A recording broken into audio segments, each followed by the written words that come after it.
CBSE class 12th के current electricity unit से 2023 के बोर्ड्स एग्जाम में पूछे गए एक और क्वेश्चन के साथ मैं आपके सामने हूं। Hello everyone, welcome to challenger classes. My name is Udit Gupta. ये एक 3 मार्क का क्वेश्चन है जो 2023 के बोर्ड्स एग्जाम में पूछा गया है। क्वेश्चन के दो पार्ट्स हैं। पहला पार्ट आपसे क्या पूछ रहा है, a cell EMF E and internal resistance R is connected across a variable load resistance. Draw a plot showing the variations of terminal voltage V with R and the current I in the load. हमें क्या करना है, हमें terminal voltage का graph plot करना है R और I के रिस्पेक्ट में। चलिए समझते हैं इस चीज को। मान लेते हैं हमारा एक सर्किट है जिसमें एक लोड रेजिस्टेंस R लगा हुआ है अकॉर्डिंग टू द क्वेश्चन, और उसमें एक सेल जुड़ा हुआ है जिसका ईएमएफ E है, उसका कुछ इंटरनल रेजिस्टेंस भी है।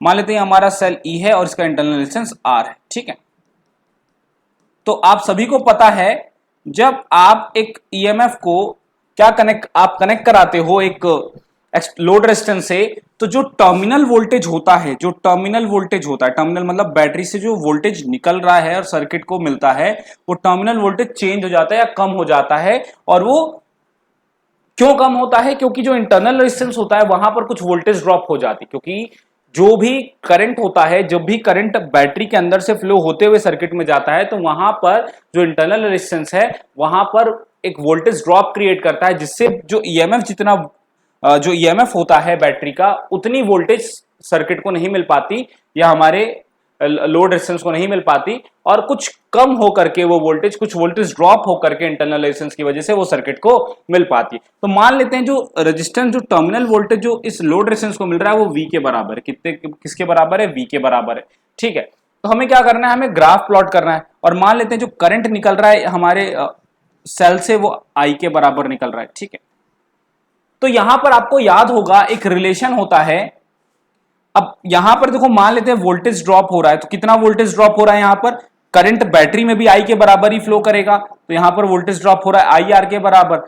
ठीक है, तो यहां पर जो नेट हमारा ईएमएफ होता है वो क्या होता है, जो टर्मिनल वोल्टेज है प्लस जो ड्रॉप है। तो मान लेते हैं ड्रॉप हमारा V डैश हो रहा है वोल्टेज का, और हमारा टर्मिनल वोल्टेज V के बराबर है। तो यहां से आप देखोगे V डैश क्या है, current into internal resistance plus V, और यहां से V का रिलेशन क्या आएगा, V का रिलेशन आएगा E माइनस IR। ठीक है, ये पहला रिलेशन है, आप याद रखिएगा। उसके बाद अगर हम आगे चले तो यहां पर आपको याद होगा कि आपका जो करंट, आपका जो मतलब E होगा वो क्या होगा, IR प्लस V, अभी हमने लिखा। ठीक है, ये क्वेश्चन इसी को दोबारा लिख रहे हैं। अब यहां से V क्या हो जाएगा, V हो जाएगा करंट इंटू रेजिस्टेंस IR। ठीक है, अब क्या करेंगे, यहां से I को कॉमन ले लेंगे, ये हो जाएगा R प्लस R। अब हम क्या करेंगे, यहां से जो करंट आएगा हमारा, करंट कितना आ जाएगा, करंट हमारा आ जाएगा E upon R plus R आ जाएगा। ठीक, ये चीज आ जाएगी। अब हम क्या करने वाले हैं, हम इस I को यहां पुट करने वाले फर्स्ट वाले क्वेश्चन में। ठीक है, तो I को जब हम यहां पुट करेंगे तो हमें क्या मिलेगा, चलिए देखते हैं। एलसीएम लेंगे यहां पर, तो हमें क्या मिलेगा, E R plus R minus E into R upon R plus R। क्या मिला हमें, इसको ओपन करते हैं।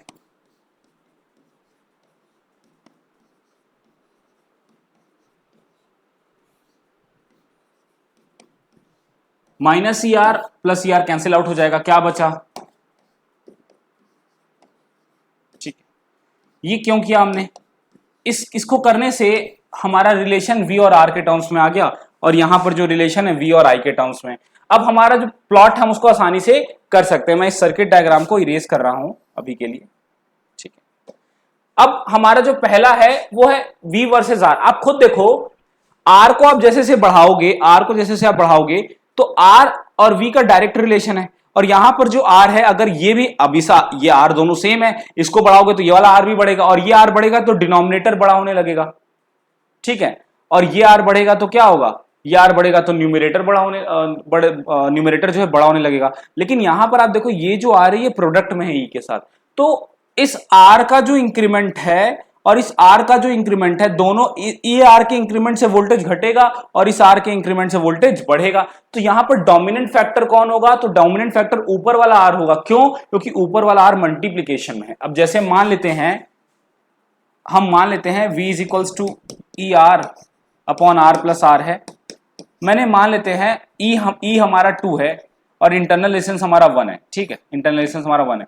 पहले आर हमारा जो था वो 2 ओम था, तो ये क्या हो गया? ये आता हमारा 2 इंटू 2 4 अपॉन 3 वोल्ट आता। ठीक है, अब हमने आर को बढ़ा के 3 कर दिया। हमने आर को बढ़ा के क्या कर दिया? 3 कर दिया। जब रिलेशन निकालना होता तो आप ऐसे भी दिमाग लगा सकते हो। आप देख रहे हो क्या हो जाएगा? 6 अपॉन 4। तो अब आप देखो 6 अपॉन 4 कितना होगा? 6 अपॉन 4 होगा 3/2, और 3/2 जो होता है 4/3 से बड़ा है। तो ओवरऑल आर के बढ़ने से आपका V बढ़ रहा है। आर के बढ़ने से आपका V क्या हो रहा है? बढ़ रहा है, क्योंकि मल्टीप्लीकेशन वाला फैक्टर हमेशा डोमिनेट करेगा। जो आर जो मल्टीप्लाई में है वो हमेशा क्या करेगा? डोमिनेट करेगा। तो इस वजह से जो ग्राफ बनेगा आपका, जो V वर्सेस आर का आपका ग्राफ बनेगा, वो कुछ ऐसा बनेगा। ठीक है, कुछ ऐसा ग्राफ बनेगा। ठीक है, ये आपका V वर्सेस आर का ग्राफ होगा। और V वर्सेस I का ग्राफ क्या होगा? जैसे जैसे I बढ़ेगा ये पूरा फैक्टर बढ़ेगा। ये फैक्टर बढ़ने से क्या होगा? E minus R. तो ये जब माइनस वाला फैक्टर बढ़ेगा तो ये पूरा जो टर्म है जिससे V मिल रहा है वो घटने लगेगा। तो यहां पर क्या होगा? जो V वर्सेस I का ग्राफ आपका बनेगा वो कुछ ऐसा ग्राफ बनेगा।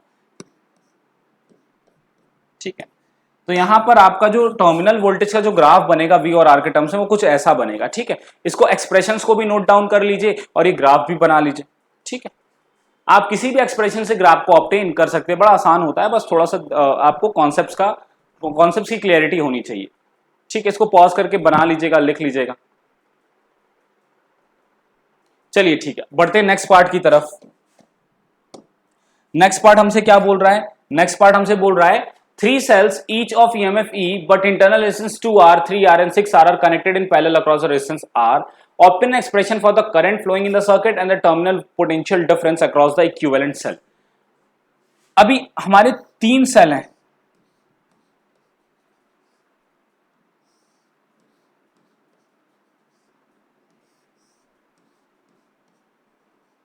ये 3 सेल है हमारे पास। अब ये तीनों सेल जो हैं आपके, ये कनेक्टेड है, मान लेते हैं एक लोड रेजिस्टेंस से, आर से। ये इंटरनल रेजिस्टेंस, इसका सबका ईएमएफ ई है।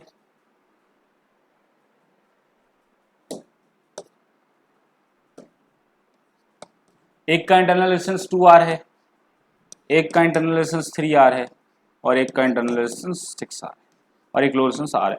हमसे क्या पूछ रहा है? हमसे पूछ रहा है कि हमें एक्सप्रेशन निकालना है करंट जो सर्किट में फ्लो करेगा और जो टर्मिनल। देखिए पैरेलल कॉम्बिनेशन के केस में क्या होता है, जो टोटल ईएमएफ होगा तीनों की वजह से, तीनों सेल की वजह से टोटल ईएमएफ होगा वो ई के बराबर ही होगा। क्यों होगा ई के बराबर? देखिए यहां पर क्या होगा, ये जो ईएमएफ है, ये जो सेल है, ये जितना इसका ईएमएफ ई है, यानी ये जो पर यूनिट जो वर्क डन कर रहा है, per unit charge, per unit electron, वो ई के बराबर कर रहा है। ये सेल भी जो वर्क डन कर रहा है पर यूनिट इलेक्ट्रॉन, वो भी ई के बराबर कर रहा है, और ये भी same per unit work done per unit electron ये या चार्ज क्या कर रहा है, ये ई के बराबर कर रहा है। तो जो इलेक्ट्रॉन्स इनसे निकलेंगे और वापस से इसमें एंटर करेंगे, उन सबके पास जो एनर्जी होगी वो कितनी होगी? वो सेम होगी। तो अब देखो कुछ इलेक्ट्रॉन इस वाले सेल में जाएंगे, कुछ इलेक्ट्रॉन इस वाले सेल में जाएंगे, कुछ इलेक्ट्रॉन इस वाले सेल में जाएंगे। तो जो भी इलेक्ट्रॉन यहाँ फाइनल यहाँ से निकलेंगे, इस टर्मिनल से निकलेंगे, तो उन सभी के पास सेम अमाउंट ऑफ एनर्जी होगी।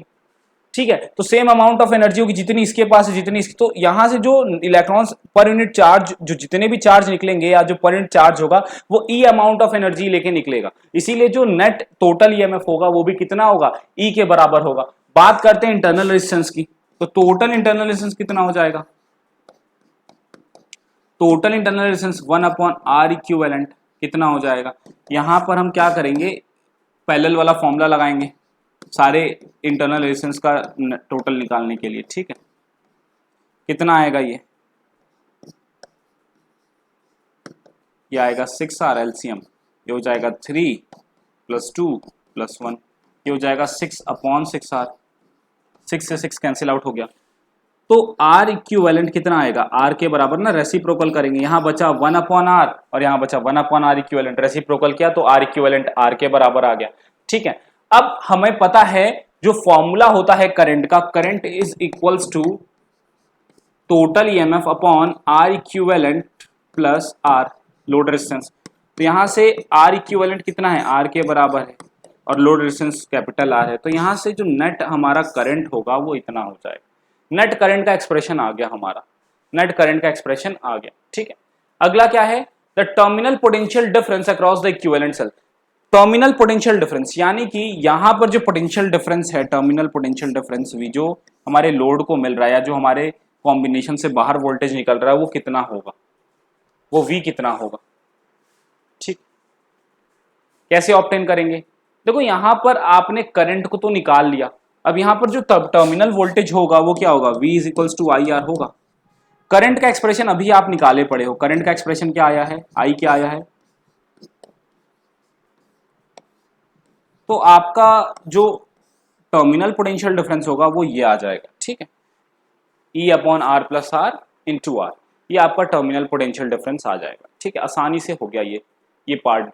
ठीक है, चलिए आई होप आपको ये वीडियो समझ में आया होगा। इसमें जो डेरिवेशंस में जो भी सॉल्यूशंस मैंने करे हैं न्यूमेरिकल्स के वो आपको समझ में आए होंगे। ठीक है, हमारे साथ बने रहिए, आगे और भी हम PYQs को डिस्कस करेंगे, करंट इलेक्ट्रिसिटी के और दूसरे चैप्टर्स के। हमारी वीडियो को लाइक करिए, ठीक है, चैनल को सब्सक्राइब करिए और अपने दोस्तों को ज़्यादा से ज़्यादा शेयर करिए। Thank you.